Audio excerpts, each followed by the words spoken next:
Bonsoir et bienvenue à notre séance ce soir, lors de laquelle nous allons parler de la voix intérieure, mais cette fois-là, ce n'est pas la voix de notre guide intérieur, c'est la voix de notre sagesse intérieure.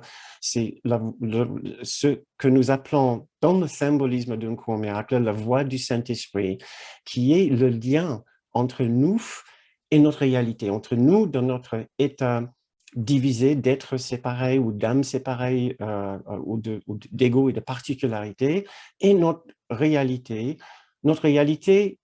que nous apprenons dans un cours miracle est le Christ en nous, le Christ qui est l'extension de l'unité parfaite. Encore, c'est des symboles, c'est des mots. Notre véritable réalité est au-delà de tout concept, au-delà de tout mot, qui se situe dans une unité parfaite, indivisible, inséparable. Donc, les termes que nous allons utiliser ce soir, que nous allons regarder ce soir, nous allons faire une sorte de voyage dans le symbolisme religieux d'un cours miracle, mais sans la religion. C'est une façon d'essayer d'exprimer des choses qui, en temps normal, nous ne devrions pas avoir besoin d'exprimer. Pourquoi? Parce que nous devrions normalement être dans la condition parfaite de l'unité. Or, nous avons l'impression de ne plus y être. Nous avons besoin de concepts et de symboles et de mots pour représenter, pour former un chemin de retour vers l'abstraction parfaite de l'esprit, vers le lieu en nous qui ne connaît plus de concepts puisque cette partie de nous n'en a pas besoin. Mais entre-temps, perdu un peu comme nous sommes dans la dualité, comme aussi souvent dans l'inconscience, nous avons besoin de symboles très clairs, très parlants pour nous guider vers cette vérité. Mon objectif pour ce soir est de vous présenter l'un de ces symboles, le Saint-Esprit, qui est très important pour nous. Dans la pratique et la compréhension d'un cours en miracle, pour plusieurs raisons. Ce symbole représente, comme je vous ai dit, le lien entre nous et notre réalité, mais un lien qui prend la forme d'une voix, d'une présence, d'une sagesse, d'une connaissance, une connaissance qui va nous communiquer, qui va nous aider, qui va nous soulager, qui va nous reconforter.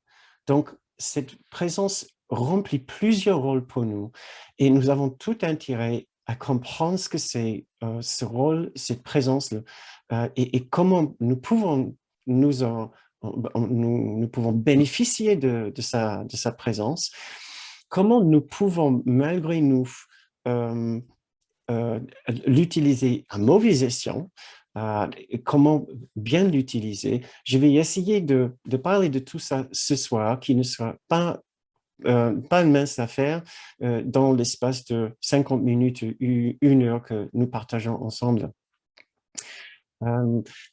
Lors de notre dernière séance, je vous ai parlé de Jésus, notre guide intérieur, et l'idée d'un guide intérieur. Ce soir, c'est sur une présence intérieure, c'est sur une voie de communication, une voie de sagesse.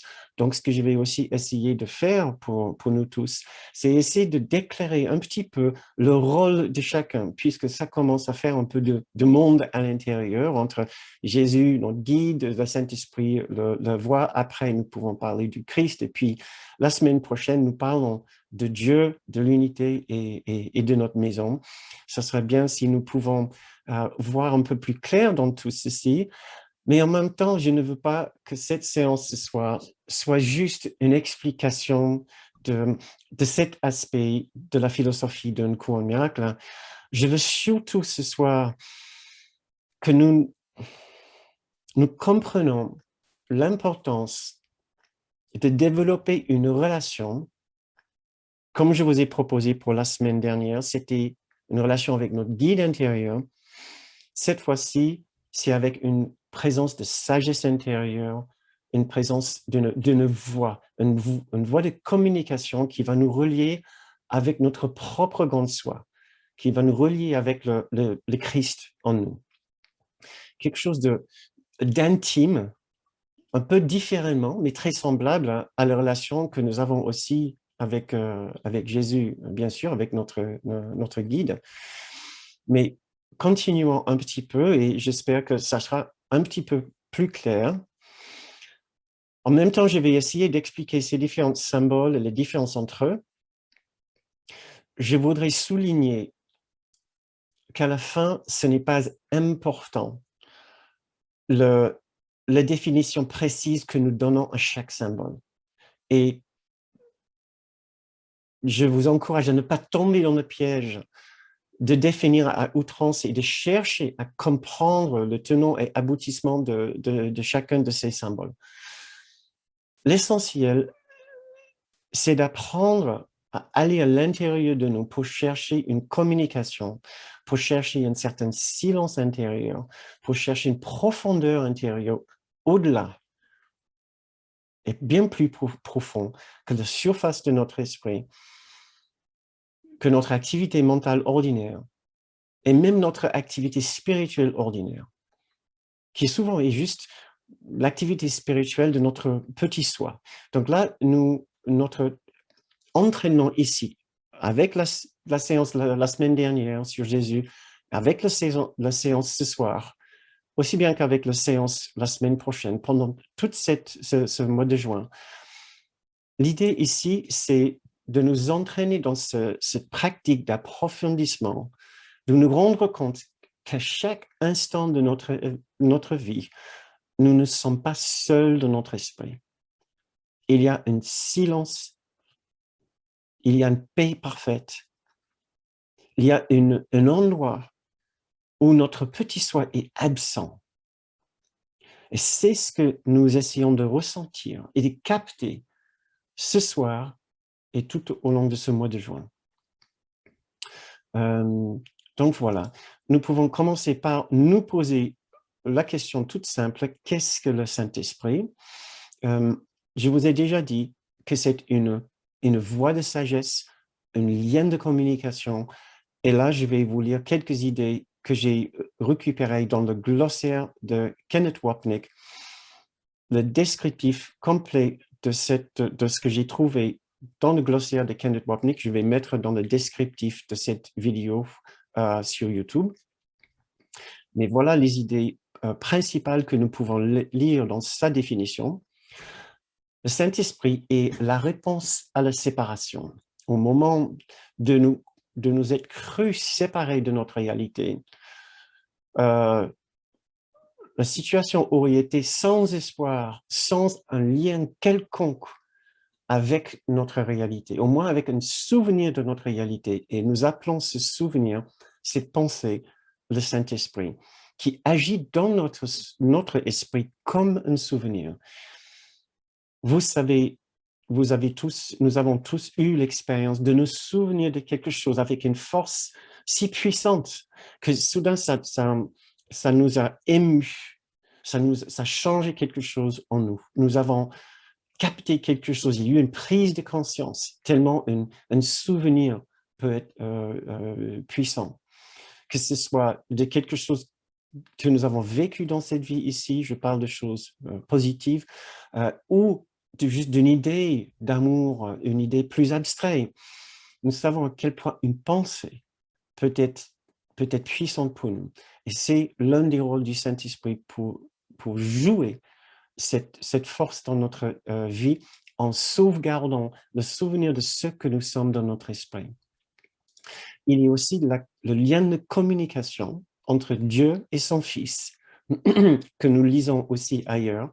C'est le lien de communication entre le Fils que nous sommes dans notre état séparé et le Christ que nous sommes dans notre identité parfaite, comme une extension de Dieu. Donc, il y a vraiment une idée de communication. Oui, voilà, je reviens sur cette idée qu'il est le souvenir de Dieu que nous avons emporté avec nous dans le rêve. Nous avons presque totalement effacé le souvenir de notre réalité, de notre esprit, mais pas totalement. Le souvenir reste là, juste une trace, comme nous lisons dans le chant oublié. introduction du chapitre 21, qui est une si belle méditation. Une partie de notre esprit sait ce que c'est la réalité et sait que ce monde ne l'est pas, n'est pas cette réalité. C'est que cette identité que nous voyons tous les jours n'est pas notre véritable réalité, n'est identité. Et quelque part dans notre esprit, nous contenons la pensée de ce qu'elle est. Le Saint-Esprit est aussi la présence ou la sagesse qui voit nos illusions de perception, qui voit nos erreurs d'esprit et qui nous aide avec. C'est le principe de correction qui va nous aider à corriger nos erreurs d'esprit avec sa sagesse, en lui demandant simplement pour de l'aide à corriger les erreurs de notre esprit, surtout quand nous constatons une absence de paix dans notre esprit, surtout des points de rancœur, de rancune, des griefs, des jugements, des pensées d'attaque. C'est à cet esprit-là que nous faisons appel, aussi bien à l'esprit de Jésus, bien sûr, pour de l'aide, pour réinterpréter les douleurs de notre esprit, pour réinterpréter ce que nous considérons responsable pour cette malheur dans notre esprit. Voilà, et à la fin, c'est la voix qui nous rappelle notre sublime identité. C'est ce que je vais essayer de faire avec vous ce soir, après une discussion de quelques aspects plutôt pratiques, pratico-pratiques de ce que c'est le Saint-Esprit et l'écoute du Saint-Esprit, que je vais souligner de temps en temps. Il est important, quand vous écoutez le mot Saint-Esprit, de simplement entendre le mot aussi, la voix de la sagesse, la voix des communications, mon lien vers le souvenir de ma réalité, la réalité. Donc, j'ai dit ceci pour une raison particulière, c'est qu'il est tellement facile de faire un amalgame entre différentes idées du Saint-Esprit que nous avons peut-être récupéré d'autres spiritualités, puisqu'un cours miracle a sa propre façon d'utiliser l'idée du Saint-Esprit. C'est ce que nous allons regarder tout spécifiquement ce soir. Mais si vous avez le moindre problème quelconque avec les mots Saint-Esprit, bien sûr, je vais utiliser ces termes beaucoup ce soir, essayez de les remplacer avec une autre idée d'un lien de communication avec votre propre grande soi, si ça vous aide. Donc, deux petits paragraphes d'extrait, juste pour nous commencer à mettre dans le bain de ce que le cours essaie de nous partager, de nous communiquer par rapport au Saint-Esprit. Donc, je vais vous lire de la clarification des termes qui est la section à la fin du livre, du grand livre bleu. C'est le numéro 6. Le Saint-Esprit est décrit tout le long du cours comme celui qui nous donne la réponse à la séparation et nous apporte le plan de l'expiation, c'est le plan de la correction, le plan du souvenir de la réalité, établissant le rôle particulier que nous y jouons sur Terre et nous montrant exactement ce qu'il est. Donc, une idée encore de communiquer la réponse au problème de la séparation et de nous aider aussi à le mettre en pratique, cette réponse dans notre propre vie et aussi pour nous aider à comprendre le rôle que nous pouvons jouer ici avec d'autres personnes. Une très beau paragraphe aussi de même section dans la clarification des termes, section 6. Le Saint-Esprit connaît. Et en anglais, il utilise le mot knows. Knows, c'est la sagesse, c'est la connaissance. La connaissance est le domaine de la réalité, le domaine du ciel, le domaine de Dieu. Donc, le Saint-Esprit connaît parce qu'il fait partie de Dieu, donc le niveau plus pur de l'esprit. Et pourtant, il perçoit, ce qui veut dire ce qu'il fait ici avec nous dans l'illusion. Il partage nos perceptions, il comprend nos perceptions parce qu'il a été envoyé pour sauver l'humanité. C'est une façon particulière, c'est une façon religieuse de dire pour nous aider à avoir un rôle bénéfique pour les autres. Il ne faut pas croire à la lettre quand il dit on va sauver l'humanité de cette façon. Le Saint-Esprit est le grand principe correcteur. Et voici, il va lister maintenant ses différentes fonctions. le porteur de la perception vraie, le pouvoir inhérent à la vision du Christ. Il est la lumière dans laquelle le monde pardonné est perçu, dans laquelle la seule face du Christ est vue. Le Saint-Esprit n'oublie jamais le Créateur, ce qui veut dire aussi l'unité parfaite, ni sa création. Il n'oublie jamais le Fils de Dieu, qui est l'extension de l'unité parfaite. Il ne t'oublie jamais. He doesn't forget you. He never forgets you. Il ne t'oublie jamais toi. Il t'apporte l'amour de ton Père dans un rayonnement éternel qui ne sera jamais oblitéré parce que Dieu l'a mis là. Il t'apporte l'amour de ton Père, de l'unité parfaite, dans un rayonnement éternel qui ne sera jamais oblitéré parce que Dieu l'a mis là. Et maintenant, j'aimerais bien nous offrir juste un instant de méditation et de calme pour que nous commencions tout de suite à nous entraîner, à dépasser le mental, à dépasser les concepts, presque oublier tout ce que je viens de dire, pour que nous puissions nous souvenir de ce que c'est notre objectif, qui n'est pas de comprendre, mais d'utiliser ces informations pour faire une démarche intérieure. Donc, méditez avec moi, contemplez avec moi, très rapidement, juste une petite brève pause dans notre séance ce soir, pour nous souvenir aussi que notre objectif, c'est de nous reposer dans l'esprit, de prendre ce que nous sommes en train d'apprendre et les utiliser pour approfondir notre écoute intérieure. Et c'est ce que nous allons faire, même si nous n'entendons rien. Ce n'est pas important. L'objectif, l'essentiel, c'est les démarches de chercher un silence intérieur. Donc, pendant 1 minute, je ne vais pas parler. Après, je vais vous lire un petit texte du cours. Mais là, juste pendant ces 60 secondes, essayez de vous calmer et de chercher un silence intérieur, même d'oublier que vous êtes en séance pour vous souvenir que votre objectif, c'est de trouver ce silence intérieur dans lequel vous pouvez enfin commencer à ressentir ou entendre quelque chose et à constater la présence de quelque chose qui n'est pas vous. Allons-y.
Cherchez à mettre de côté toute pensée. Ne cherchez rien, juste vous détendre. Reprendre l'habitude de chercher ce silence intérieur.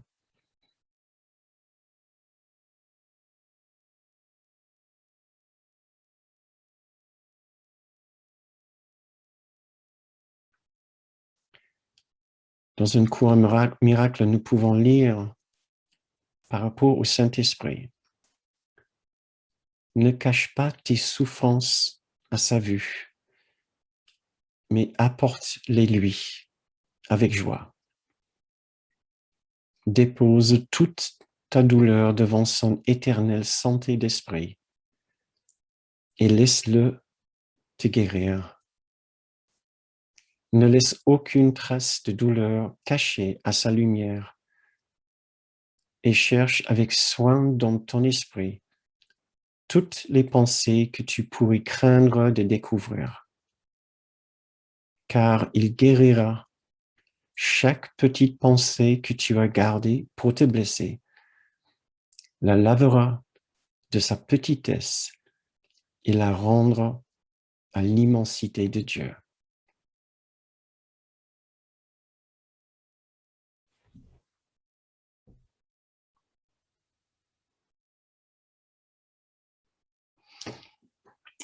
Très bien. Pour continuer,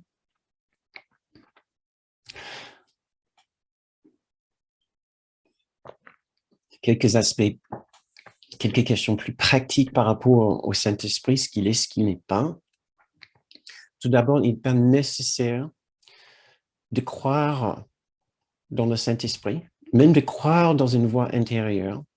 Nous contenons tous de toute façon une sagesse intérieure, que nous l'appelons la présence de la sagesse, la présence d'une autre. Nous contenons tous un lien vers un autre esprit, un autre domaine de conscience, un autre domaine de l'esprit. C'est une question ici dans une cour miracle, simplement pour lui donner un nom, mais nous n'avons pas besoin non plus de faire un travail spécifique avec le Saint-Esprit, tout comme nous n'avons pas besoin de faire un travail spécifique avec Jésus. Mais ce que nous avons constaté, c'est que si un cours miracle utilise ces deux termes, ces deux intermédiaires, l'idée de deux intermédiaires, en quelque sorte, c'est aussi pour une très bonne raison. C'est que notre chemin est particulièrement enrichi par l'idée des aides, avec un A majuscule, des présences, des symboles pour nous, dans notre esprit, de ceux qui peuvent nous aider sur notre chemin, qui peuvent nous aider à comprendre la nature de la réalité, pour transformer notre mental dans un premier temps, pour que nous puissions nous libérer de notre mental par la suite. Donc, ce n'est pas nécessaire, mais ça peut être certainement bénéfique d'essayer d'utiliser, établir ce lien, cette communication intérieure. 3 erreurs que nous pouvons faire en faisant cette démarche, c'est tout d'abord ne pas le faire, pensant qu'on le fait, c'est-à-dire qu'on peut penser qu'on essaie de communiquer une sagesse intérieure, or on ne fait pas vraiment ni avec bienveillance, ni avec profondeur. Donc, juste nous mettre un petit peu en garde qu'il y a une partie de nous qui n'a pas forcément envie de le faire, par peur, et une autre partie de nous qui n'a pas forcément envie de le faire par manque de vigilance. Et voilà, nous ne faisons pas forcément la démarche, une vraie démarche sincère pour contacter autre chose en nous. J'ai traité ce sujet un petit peu, en fait, même en beaucoup de détails, lors de notre dernière séance jeudi dernier, qui doit être, je pense, le jeudi, c'était le 17 peut-être. Je vous l'ai dit, au cas où vous aimeriez regarder cette séance, c'était le 17 exactement, sur le problème de l'autorité. C'est-à-dire, il y a quelque chose en nous qui résiste à faire cet exercice de contacter une sagesse intérieure par peur et aussi par particularité, par investissement d'être le maître de notre propre esprit. Et ce même dynamique de ne pas vouloir partager la maîtrise de notre esprit, le contrôle de notre esprit, avec une autre sagesse qui joue ici en termes du Saint-Esprit. Donc, à se méfier un petit peu de soi-même. Oui, nous utilisons, nous demandons le Saint-Esprit pour de l'aide, mais pas forcément le genre d'aide qu'il est censé nous offrir. Et je vais en parler tout de suite après, mais voilà, ça c'est l'un des pièges dans lesquels nous pouvons aussi tomber. C'est pas vraiment un piège, mais c'est juste une façon de ne pas nous en servir vraiment à bon escient, pour la raison pour laquelle il a apparu dans notre vie, en quelque sorte. C'est-à-dire, comme Kenneth Wapnick nous disait, le Saint-Esprit n'est pas le Père Noël. Voilà. Nous, même si nous en servons des fois, exactement pour cette raison, ce n'est pas l'objectif final de sa présence dans notre esprit. Le troisième petit avertissement, c'est que nous pouvons mal comprendre comment nous servir du voix de la Saint-Esprit. Et dès que nous entendons la moindre trace de sagesse pour nous, pour notre personne, nous mettons une étiquette dessus, c'est la voix de la sainteté et nous voulons le partager avec tout le monde. Et là, il y a récupération par notre ego, surtout quand nous pensons qu'il y a une différence entre nous et d'autres personnes. Et cette différence est soulignée par le fait que moi, j'entends le Saint-Esprit et les autres, bon, ils l'écoutent à leur façon, mais c'est surtout pas la bonne écoute que moi j'ai. Et c'est mon rôle de leur dire, voilà, puisque moi, j'en entends mieux que vous, voilà ce que vous devez faire. Voilà ce qu'il vous a dit de faire. Et ça me rappelle d'une jolie petite histoire que Kenneth Wapnick m'a racontée lors d'un petit entretien que j'ai eu avec lui. Il s'est surpris, il me l'avait même dit, je ne sais pas pourquoi je t'ai raconté ça, et je n'étais pas sûr, sauf non plus, parce que ça ne tombait pas bien dans ma conversation. Peut-être c'était pour que je puisse vous le raconter ce soir. Je l'ai aussi raconté à d'autres moments. Bill Tedford, donc c'est Kenneth Wapnick qui était un proche collègue de Bill Tedford, l'un des scribes ou partenaires dans l'écriture d'un cours miracle. Il habitait à New York à l'époque, et un beau matin, il y a quelqu'un qui frappe à sa porte, peu de temps après la sortie du livre Un cours miracle, cette personne qui lui a dit: j'ai entendu la présence, la voix du Saint-Esprit aujourd'hui. Il m'a dit de venir vous voir et vous dire que vous devez me donner $2000. Et Bill Tedford, qui était déjà au courant des récupérations, des différentes erreurs que voilà, les personnes faisaient en sorte d'amalgame avec ce que ça voulait dire écouter le Saint-Esprit. Là, en l'occurrence, il y avait une petite récupération par l'ego de cette personne. Bill Tedford, qui n'était loin d'être, il n'était pas le nez de la dernière pluie, lui a répondu tac pour tac: non mais c'est incroyable parce que j'ai entendu aussi la voix du Saint-Esprit ce matin et tu sais ce qu'il m'a dit?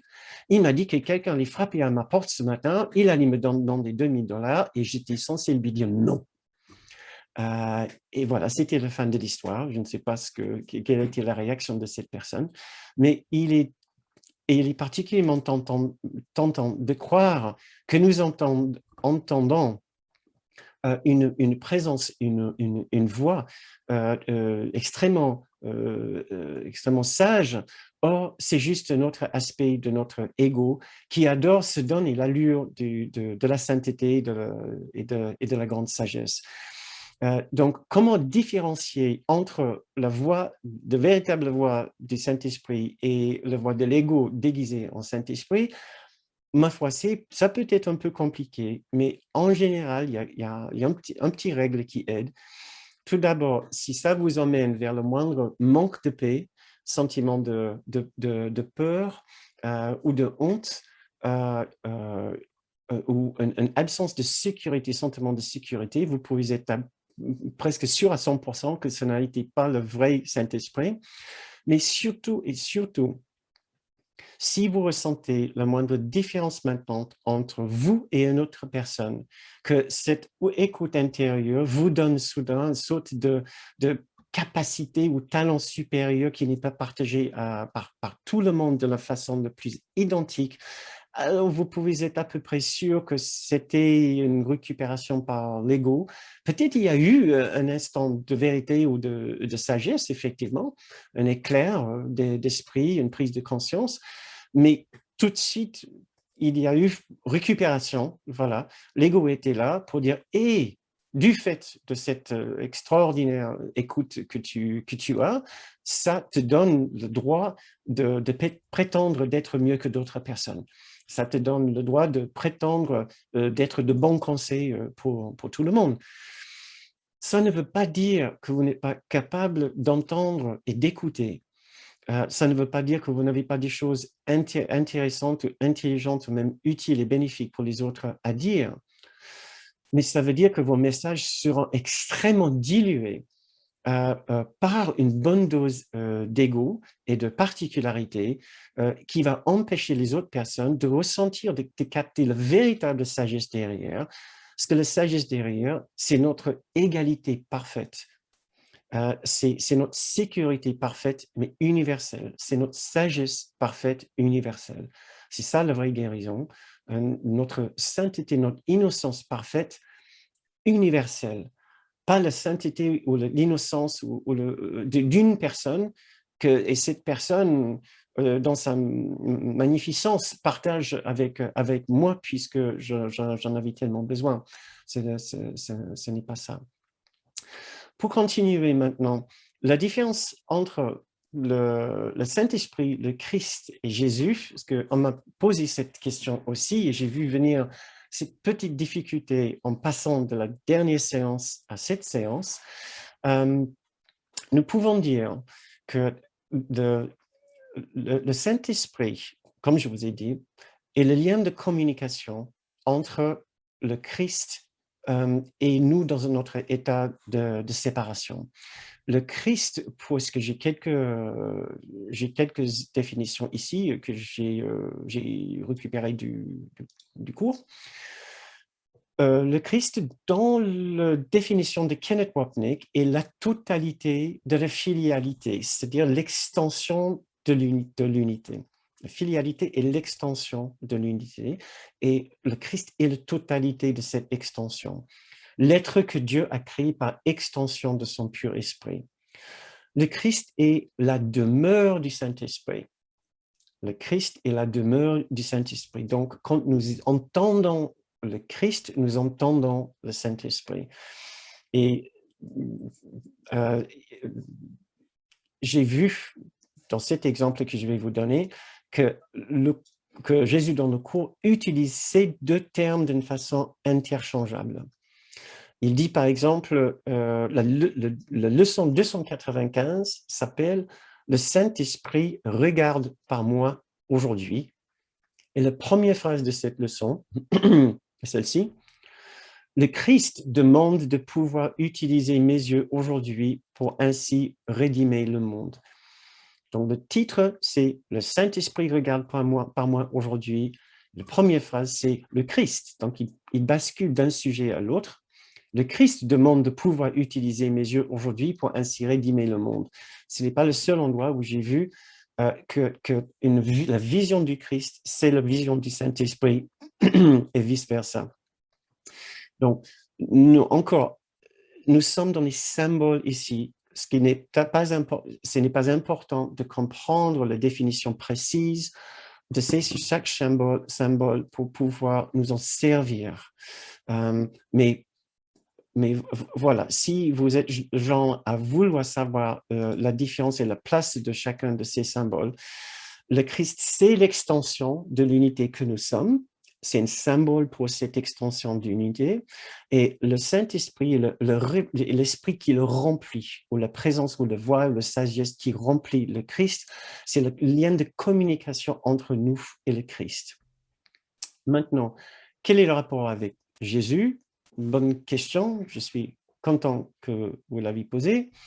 Nous lisons dans le cours, dans la clarification des termes, à la fin du livre, section 5, le nom de Jésus est le nom de quelqu'un qui était un homme, mais qui a vu la face du Christ en tous ses frères et s'est souvenu de Dieu. Ça, c'est d'ailleurs, en passant, l'une des phrases clés que Kenneth Wapnick nous enseignait comme une synthèse du cours dans sa totalité.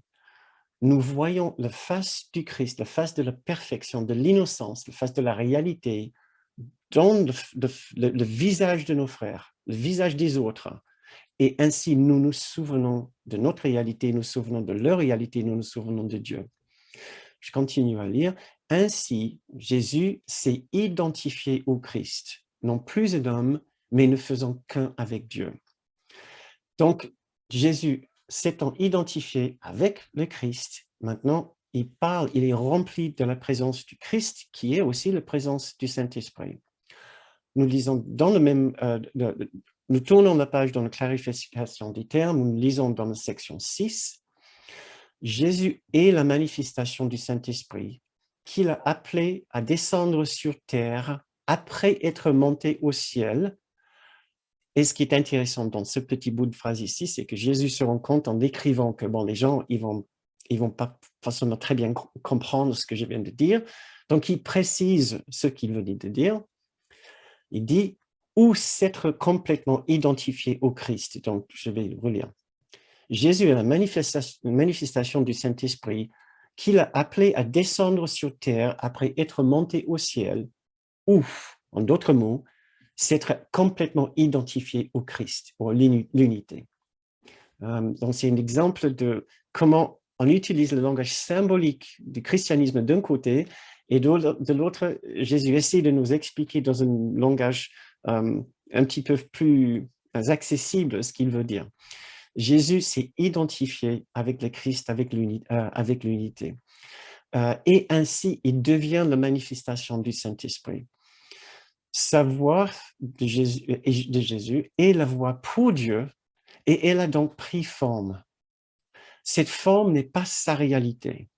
Encore, je trouve magnifique, Jésus est en train de nous dire, la forme n'est pas la réalité, que Dieu seul connaît avec le Christ, son Fils réel, qui fait partie de lui. Il rebascule encore dans une idée d'abstraction complète pour dire, n'en faites pas une trop grande histoire du symbole de Jésus, c'est juste une forme, ce n'est pas sa réalité. Et vous voyez qu'il y a une grande symbiose entre ces termes, Christ, Saint-Esprit et Jésus.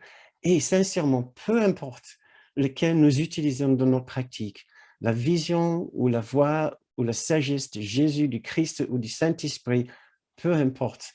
L'essentiel, c'est de nous en servir, d'essayer de l'utiliser, c'est de développer une relation tellement intime avec ces trois symboles, Jésus, Christ, Saint-Esprit, puisque ces trois présences représentent ce que vous êtes et ce que moi je suis, ce que nous sommes dans notre réalité, bien au-delà de cette particularité de ces individus que nous pensons être.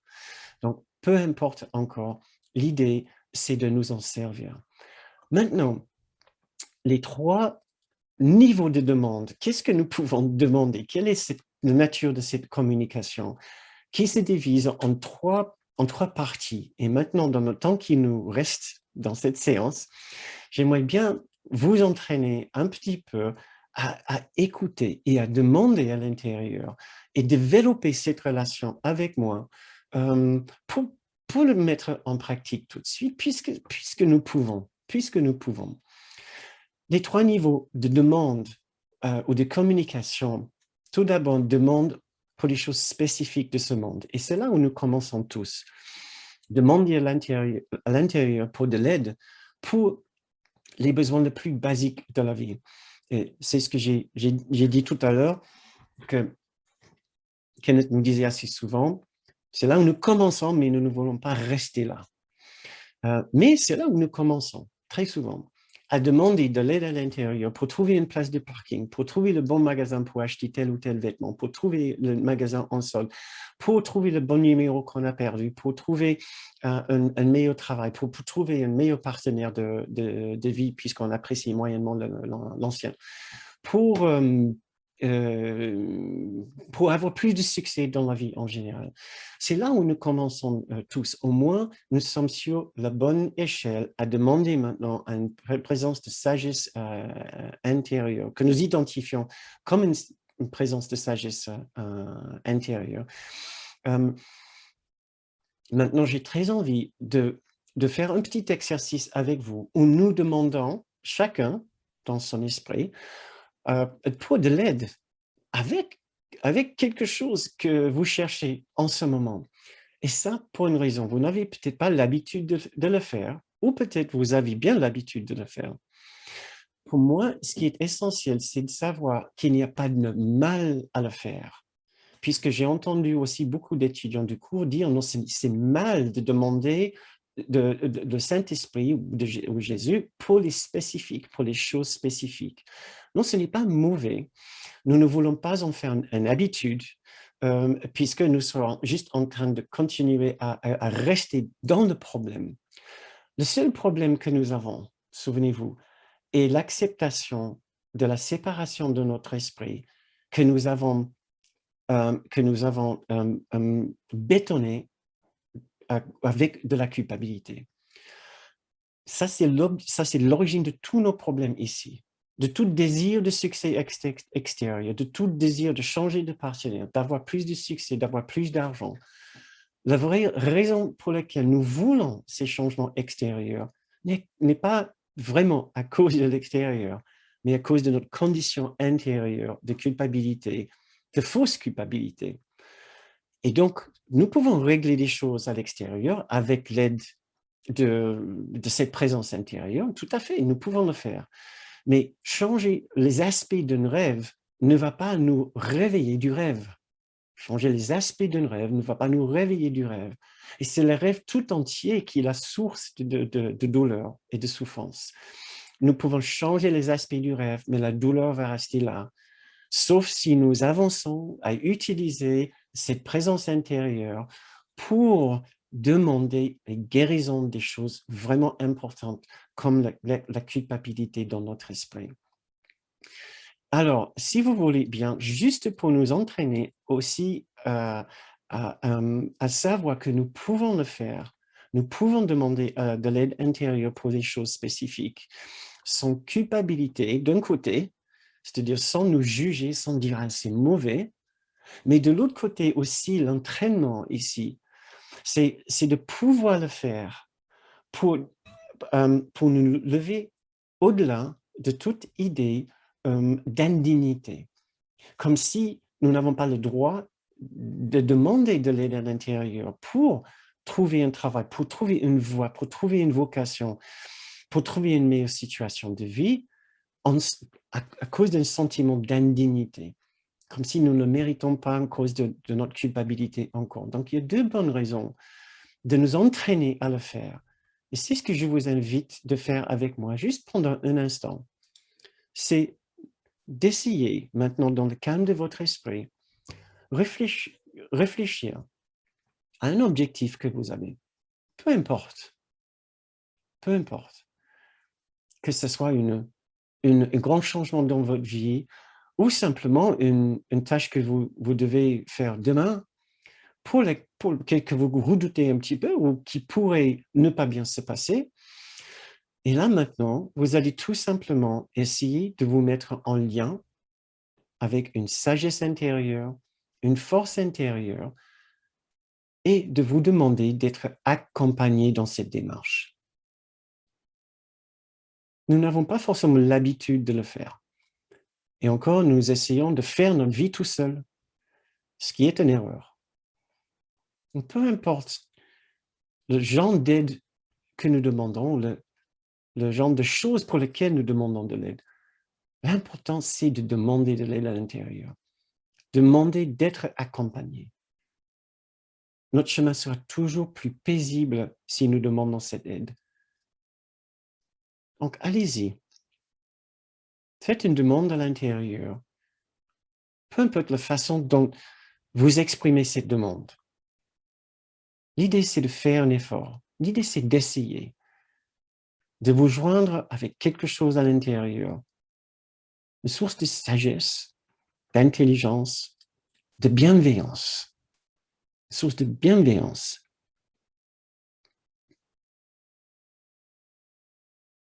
Et de demander juste d'être accompagné dans cette démarche. Demander de l'aide aussi pour la réussite. Pourquoi pas?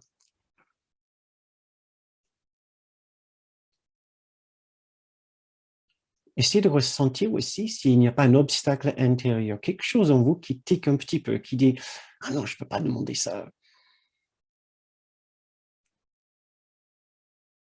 Essayez d'être sensible à ça et de Vous pouvez nous dire après, dans la deuxième partie de la soirée, si vous avez constaté une difficulté ou un petit point ici oui, de résistance à faire cet exercice. Ça serait intéressant. Ça suffit, ça c'est déjà très bien. Merci beaucoup. C'est juste pour nous engager directement, immédiatement dans les démarches de le faire, de le mettre en pratique, et de savoir que nous avons le droit de le faire. Maintenant, ça ne veut pas dire que tous nos souhaits seront exaucés, puisque le Saint-Esprit n'est pas le Père Noël, ce n'est pas son objectif. Et si nous réussissons notre objectif, ça ne veut pas dire que c'était le Saint-Esprit qui l'a produit pour vous. Kenneth Wapnick nous expliquait que non, ce n'est pas le Saint-Esprit, puisque le Saint-Esprit est uniquement une forme de communication. Il n'est pas un magicien, un sorcier avec une baguette magique qui change les choses ici, qui me donne une belle voiture et pas à l'autre personne. Mais quand nous, effectivement, nous manifestons un scénario de succès ici, ce n'est pas le Saint-Esprit qui nous l'a fait pour nous, c'est nous qui l'avons accepté en nous mettant en contact avec notre grande soi, un sentiment de dignité, un sentiment de mérite, et qui nous indique que nous avons effectivement la possibilité d'avoir ce genre de situation dans notre vie. Pourquoi pas? Nous avons peut-être enlevé de la culpabilité. Mais par contre, si ça ne se manifeste pas, ça ne veut pas dire non plus que nous sommes condamnés, que le Saint-Esprit ne nous écoute pas, puisque nous ne le méritons pas. C'est ce que Kenneth Wapnick nous mettait toujours en garde quand nous demandons des services au Saint-Esprit et ce n'est pas exaucé, nous risquons de dire immédiatement, bah, ça ne marche pas, j'arrête de demander, le Saint-Esprit ne m'aime pas de toute façon. Et non, soit parce qu'il reste encore sentiment d'indignité en nous qui nous empêche de connaître le scénario que nous associons avec du succès, ou soit tout simplement, ce n'est pas dans notre propre intérêt. Ce n'est pas dans notre propre intérêt et ce n'est pas le Saint-Esprit ou Dieu ou Jésus qui va déterminer ça. C'est notre propre grande soi, c'est notre propre grande sagesse qui essaie de nous mettre sur l'autre voie, mais pas celle qu'on pensait était la nôtre, la meilleure pour nous. Et nous devons faire confiance à ce moment-là. Si nous sommes sûrs que l'échec n'est pas à cause de notre culpabilité, que nous sommes détendus, alors nous devons accepter que notre voie est ailleurs, voilà, tout simplement, pour rester plus près de la confiance intérieure, rester plus près possible de cette sagesse intérieure. Ça, c'est le premier niveau de communication de monde. Mais très vite, nous devons basculer à la deuxième démarche, au deuxième niveau de communication. C'est là où nous demandons pour la guérison de la maladie de notre esprit, la guérison de la culpabilité dans notre esprit. Et c'est là où nous devons passer beaucoup, beaucoup de temps. C'est là où vraiment nous trouvons toute la force du Saint-Esprit et de Jésus et même de vision de Christ dans notre vie.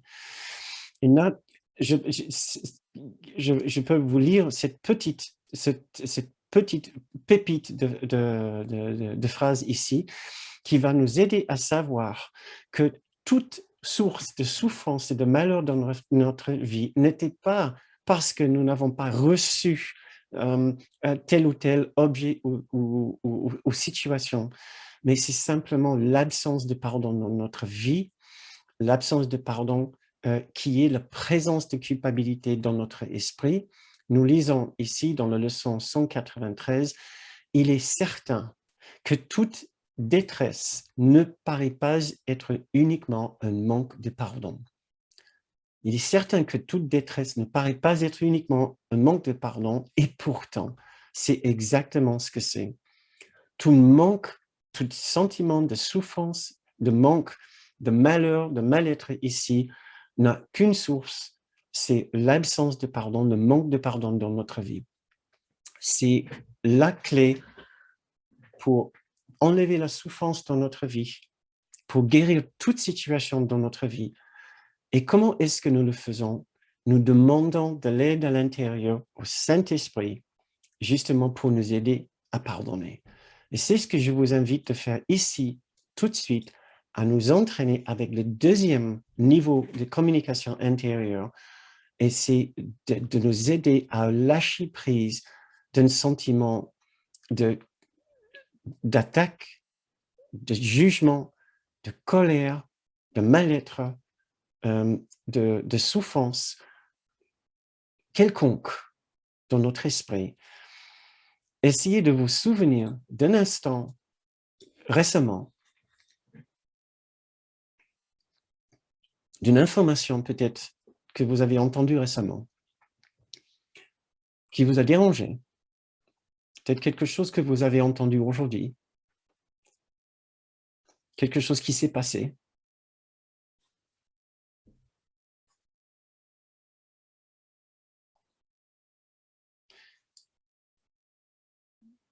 Essayez de trouver juste dans votre esprit un petit point de mal-être, de souffrance, d'une absence de paix. Et maintenant, nous allons faire ce simple exercice, faire cette démarche intérieure de nous demander de l'aide, de demander de l'aide avec cette pointe de souffrance, de revenir à ce silence intérieur et de demander de l'aide à le voir différemment.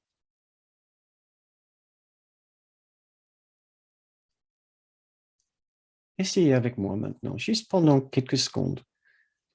C'est la démarche qui est importante, c'est l'entraînement, c'est le désir de le faire. Faites-le avec moi maintenant. Demandez de l'aide à l'intérieur de vous pour voir cette situation différemment, pour le voir par les yeux de la sagesse intérieure, par les yeux de la paix du Christ, la paix du Saint-Esprit, la paix de Jésus. Essayez de vous aligner avec eux dans votre esprit.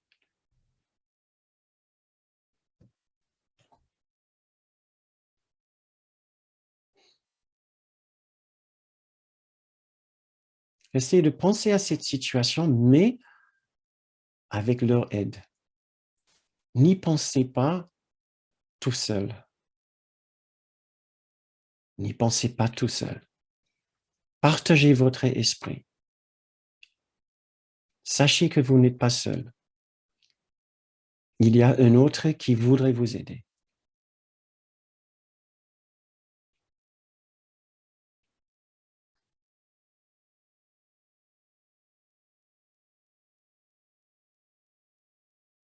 Très bien. Je vous encourage le plus sincèrement, le plus vivement possible de continuer cet exercice ce soir, demain, après-demain, à vous souvenir que vous n'êtes pas seul dans votre esprit à gérer votre vie, à gérer vos émotions, à gérer vos points de souffrance, à gérer la souffrance dans le monde. De l'aide est disponible.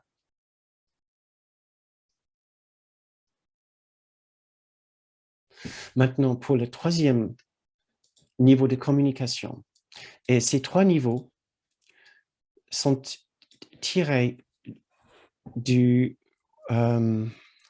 livret Le chant de la prière que vous trouverez dans dans la dernière partie de votre livre, si vous avez la dernière édition du cours. Sinon, c'est en vente libre maintenant à nouveau, heureusement. Le livret sur les suppléments du cours, celui qui s'appelle Le chant de la prière, qui distingue trois niveaux de demande, trois niveaux de prière. Les prières pour les spécifiques, les prières pour le pardon et la prière pour le souvenir de Dieu, la prière pour la paix intérieure. Et donc, c'est sur ce niveau, ce dernier niveau de communication que nous allons terminer notre soirée. Donc, après avoir évolué de demander des spécifiques dans la compréhension que de toute façon, peu importe comment l'extérieur se reconfigure selon tous mes souhaits, je ne serai jamais heureux tant que cette culpabilité est là. Donc, j'avance vers le deuxième niveau. Au deuxième niveau, je demande de l'aide à faire disparaître ma perception et mon expérience de souffrance, d'attaque, de jugement, de culpabilité, basée sur la culpabilité. Donc, je demande de l'aide spécifiquement à lâcher prise de ma culpabilité. Et ici, dans cette dernière démarche, nous demandons la seule chose que nous souhaitons maintenant, c'est le souvenir, l'expérience de la paix de Dieu. Et d'ailleurs, ce qui sera le sujet pour notre séance la semaine prochaine. Donc, préparez-vous pour cette dernière partie qui sera juste sera une méditation. Après que je vous lis cette section ici qui est sur la page 461 du livre d'exercice, donc page 461 du livre d'exercice, où il explique extrêmement clairement l'importance de nous souvenir de la réalité pour défaire l'expérience de désunité ou de séparation. Je vais vous lire. Nous sommes la création, nous, les fils de Dieu. Nous semblons être distincts et inconscients de notre éternelle unité avec lui. Or, derrière tous nos doutes, passé toutes nos peurs, il y a encore la certitude. Car l'amour reste avec toutes ses pensées, son assurance étant la leur. Le souvenir de Dieu est dans nos esprits saints, qui connaissent leur unité et leur union avec leur Créateur. Que notre fonction soit seulement de laisser ce souvenir revenir. C'est ce que nous allons essayer de faire dans notre méditation maintenant. Que notre fonction soit seulement de laisser ce souvenir revenir. Seulement de laisser la volonté de Dieu être faite sur la terre, seulement être ramené à la santé d'esprit et de n'être que tel que Dieu nous a créés.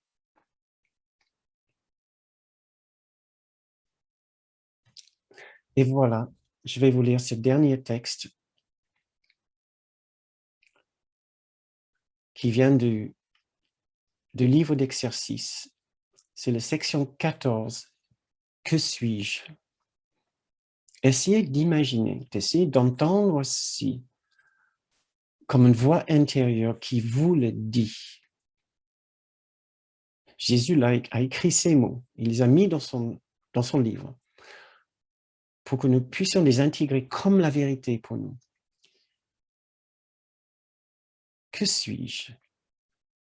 Posons-nous cette question et écoutons cette réponse. Je suis le Fils de Dieu, complet, guéri et entier, resplendissant dans le reflet de son amour. En moi, sa création est sanctifiée et la vie éternelle lui est garantie. En moi, l'amour est rendu parfait. La peur est impossible et la joie est établie sans opposer.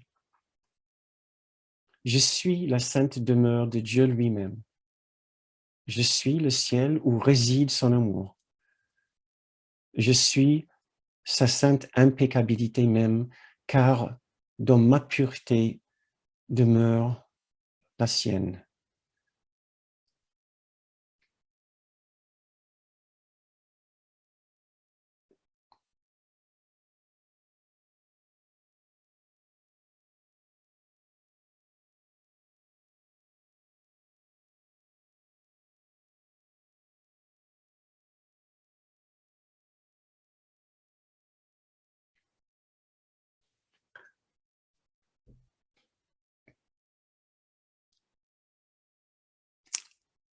Très bien. C'est la fin de cette méditation que je ne vais pas prolonger plus longtemps ce soir, parce que nous avons déjà dépassé l'heure. Je vous invite bien sûr à continuer cette méditation tout au long de cette soirée et de le prolonger aussi longtemps que vous voulez et que vous pouvez. Voilà, c'est la fin de notre séance ce soir. Si vous partez maintenant, merci beaucoup d'avoir passé votre soirée avec nous. Encore, si vous me permettez de vous rappeler aussi l'importance de considérer la possibilité de faire une contribution pour ces séances. Vous, sincèrement, vous avez financé l'ensemble de ces séances qui n'ont jamais eu lieu sans votre aide et nous continuons à les offrir puisque vous continuez à nous soutenir. Donc, nous avons, c'est vrai, toujours besoin de votre aide et nous vous en remercions très chaleureusement pour ceci. Si vous pouvez nous faire une contribution pour le mois de juin, qui est le dernier mois de ces séances pour la première partie de l'année, nous sommes très reconnaissants et vous pouvez le faire en allant sur le site de bernardgroom.com. Merci d'avance. Maintenant, voilà la fin de la première partie de notre séance et j'autorise vos micros, j'ouvre vos micros pour que nous puissions parler ensemble. Donc, dites-moi, est-ce que vous avez envie de parler avec moi? Je vais juste ouvrir ma fenêtre. Yasmina.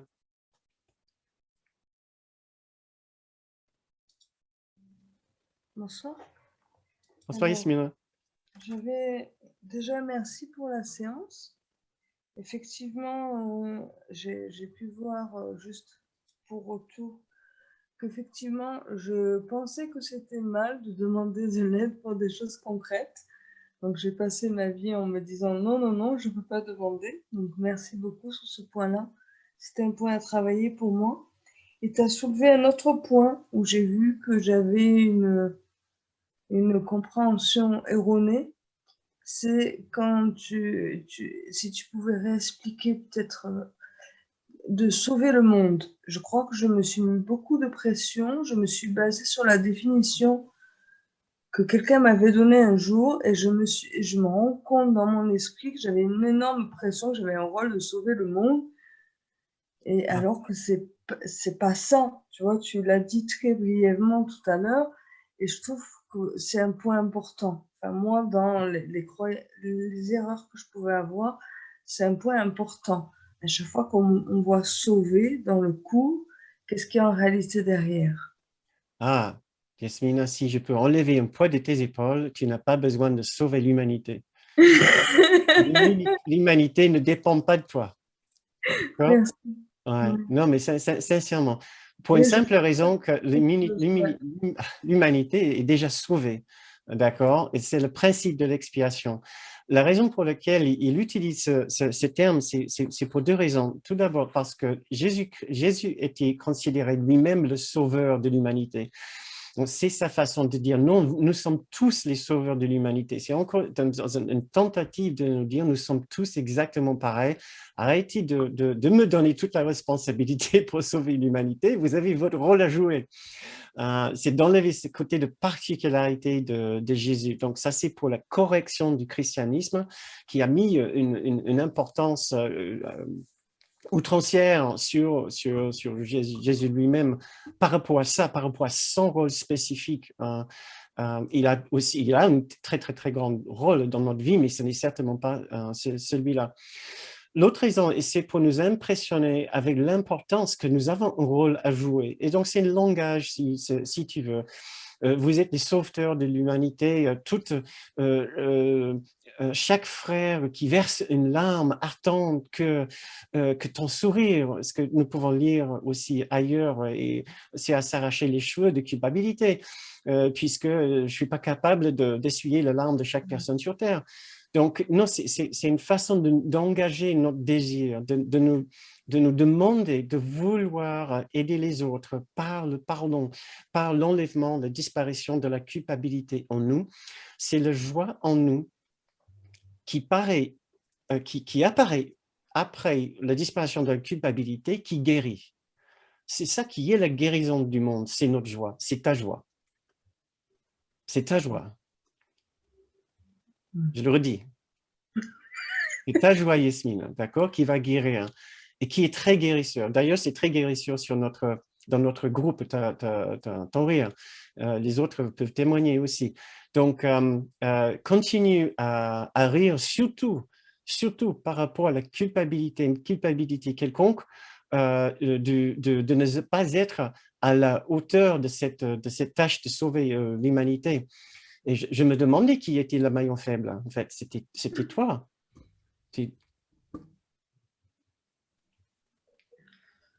Ouais. Tu rigoles plus. Parce que ça me touche. Ah, d'accord, rassure-moi. C'est pas parce que... Non, mais je me méfie quand même de la croyance inconsciente. Hein. Qui pensait aussi être un maillon? Qui pensait aussi être un maillon faible ici? Qui sont les maillons faibles ici? Dites-moi, vous êtes tous les sauveurs de l'humanité, j'espère. C'est pas moi qui va le faire. Non, voilà, c'est un livre de poésie. Kenneth nous disait souvent aussi de le lire aussi comme une grande œuvre de la littérature. Donc, vous ne pouvez pas prendre chaque mot à la lettre. Il y a plein de choses qu'on ne peut pas prendre à la lettre, et ça c'est une idée qu'il ne faut pas prendre à la lettre. Donc, ça t'aide? Oui, ça m'aide et je peux simplement accepter d'être en joie, d'être joyeuse. Mais, Voilà ce que je retiens. mais tout à fait. C'est un plus grand J'ai le don. droit. Ouais, j'ai le droit. Merci. Merci, Yasmina. Eric. Oui, bonsoir. Bonsoir.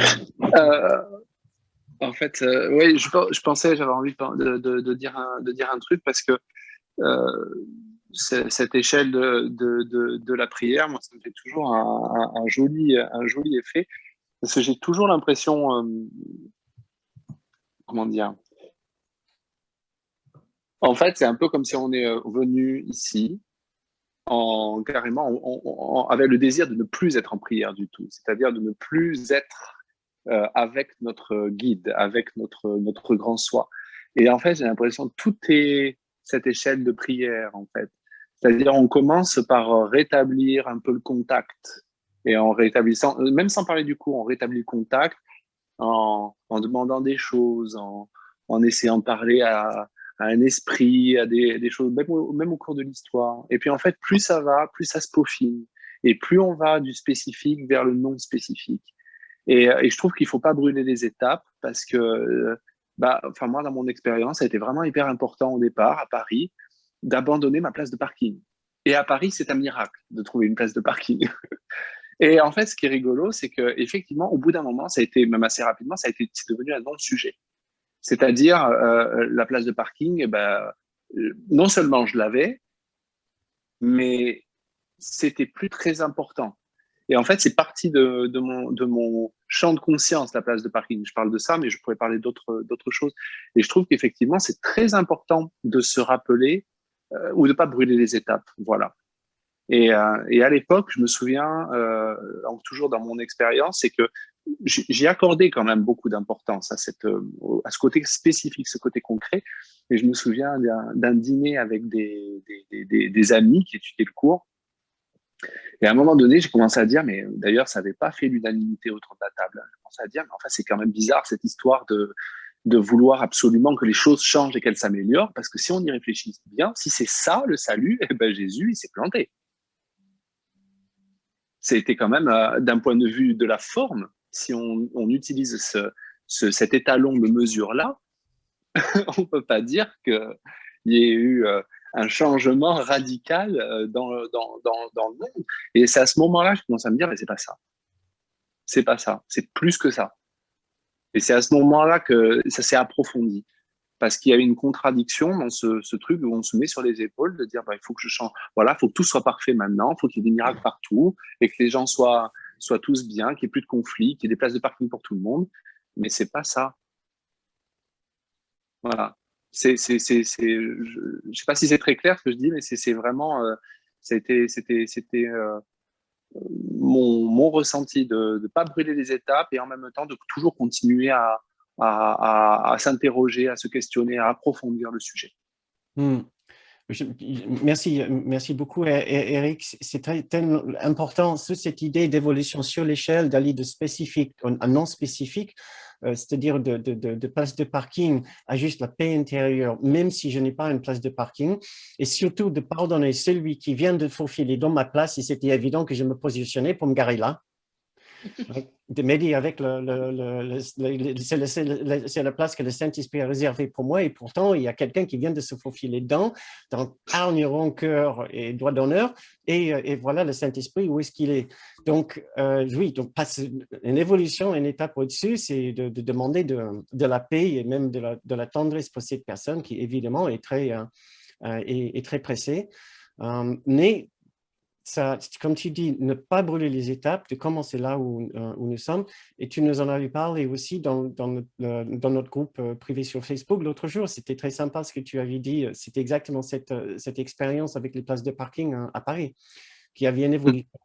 Mais est-ce que tu as pu vraiment trouver de la paix quand tu étais en retard? Puisque Oui, tu oui. demandais plus C'est ça qui est merveilleux. C'est ça qui est merveilleux dans le processus, c'est qu'à un moment donné, c'est quand c'est devenu égal. Quand à un moment donné, c'était plus le sujet. C'était plus.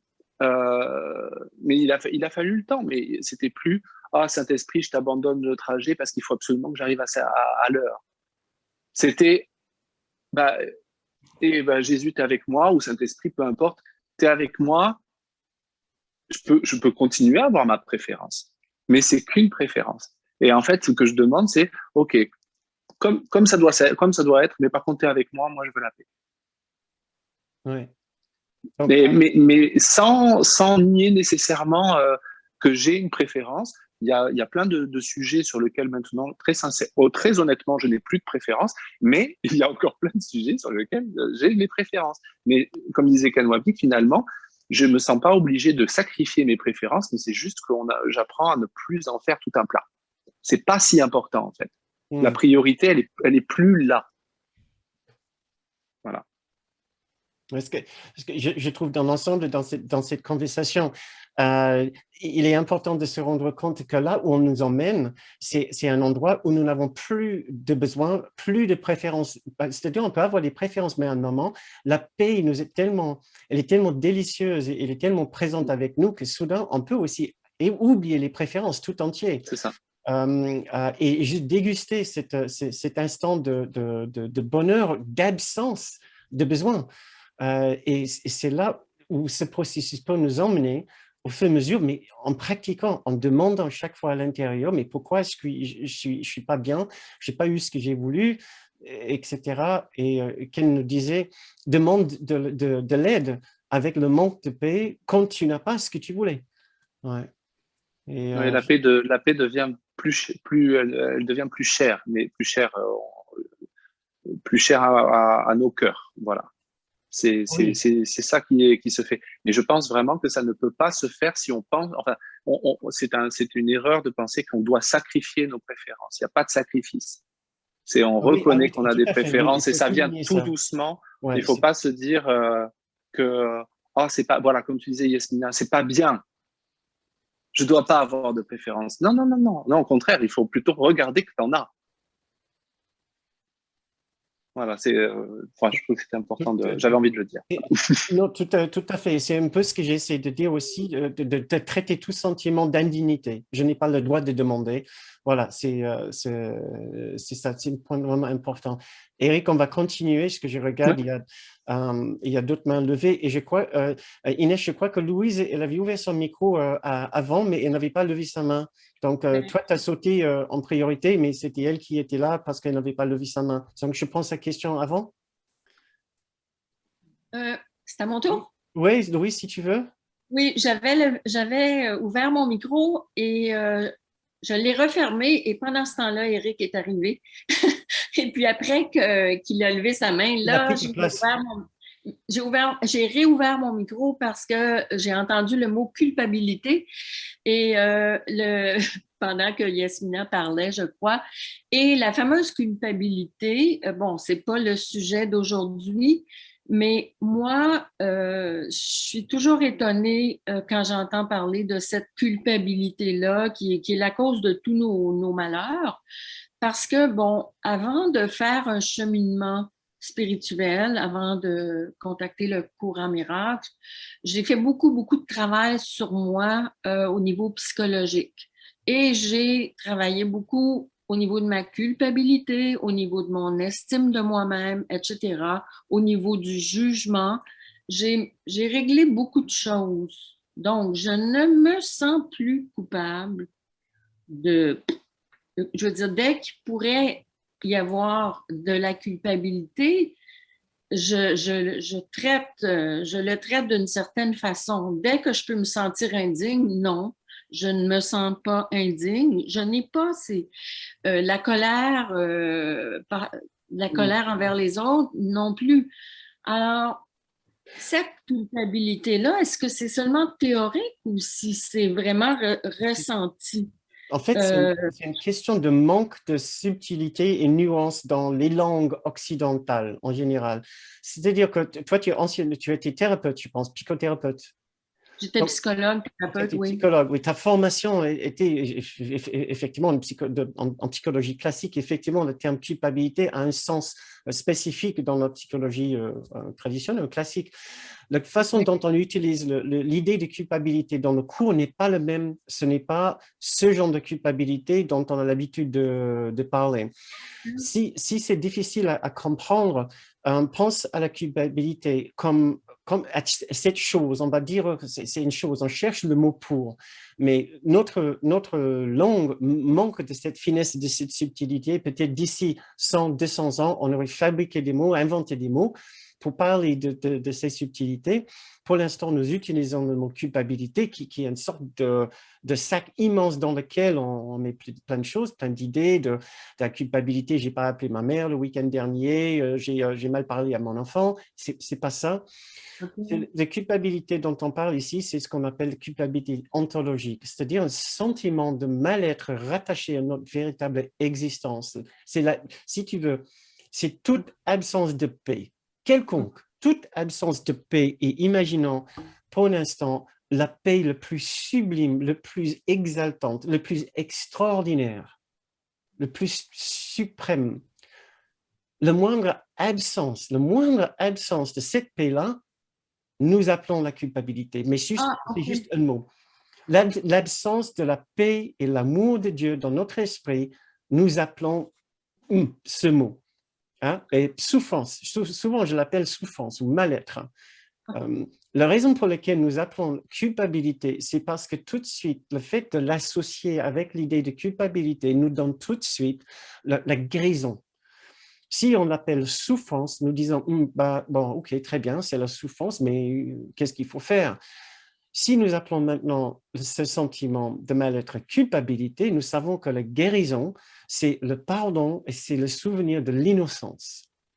Donc, mais sinon, si ça t'aide, pense que c'est la moindre absence de la paix et l'amour sublime de Dieu qui produit une espèce de souffrance en nous, une souffrance qui est très souvent inconsciente, puisque nous avons oublié ce que c'est d'être heureux, mais vraiment heureux dans le fond de notre être, dans le fond de la conscience de Dieu et de l'unité, ce genre de bonheur extraordinaire, d'exaltation de l'esprit.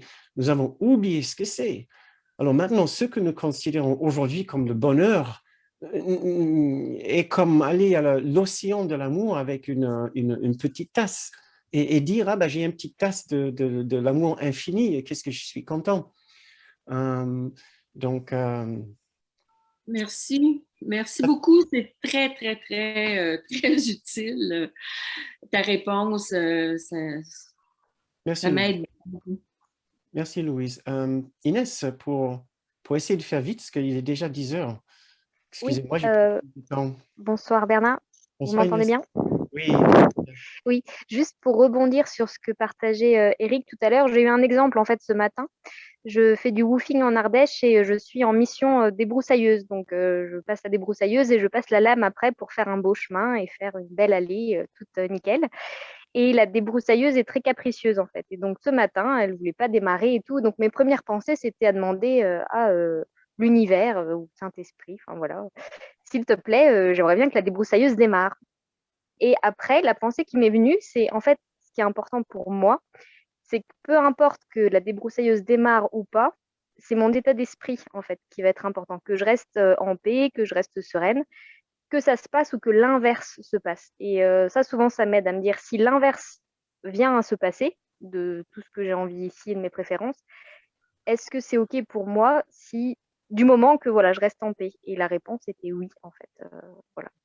Que ça démarre ou que ça ne démarre pas, que ceci ou que cela, un peu le côté yin-yang, que voilà, je reste au milieu, je reste centrée. Et je me rappelle que ce qui est important pour moi, c'est de me sentir en paix, c'est de me sentir calme à l'intérieur, voilà, que je puisse respirer calmement.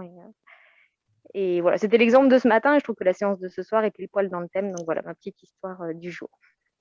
c'est magnifique. C'est une belle histoire. Et tu as trouvé un peu de soulagement et un peu de paix?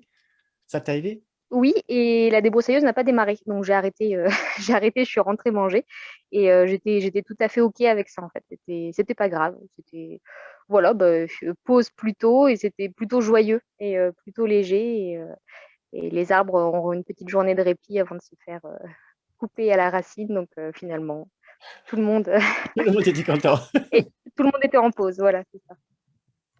Mais oui, ça a apporté de la légèreté. Et puis voilà, ça venait dégonfler un peu le truc il faut absolument que ça se passe comme moi j'ai envie que ça se passe. Non, finalement, C'est une ça peut être léger. très belle histoire. Merci, merci beaucoup. Merci Inès. Oui, c'est tout à fait ça. Si nous pouvons être en paix, même si après avoir demandé de l'aide, ça ne marche toujours pas. Et d'ailleurs, le Saint-Esprit, c'est clair, il ne voulait pas que tu travailles, fasses le débroussaillage aujourd'hui. Que c'est ça. Donc, merci pour cette jolie histoire. Et voilà, je pense que tout est dit. Donc, branchons nos micros. Nous remercions pour votre présence, pour votre participation ce soir. Il y avait moins d'exercices, je ne pouvais pas les caler ce soir. Désolé, il y avait beaucoup à faire pour bien traiter le sujet du Saint-Esprit. Donc, merci pour votre patience et votre engagement.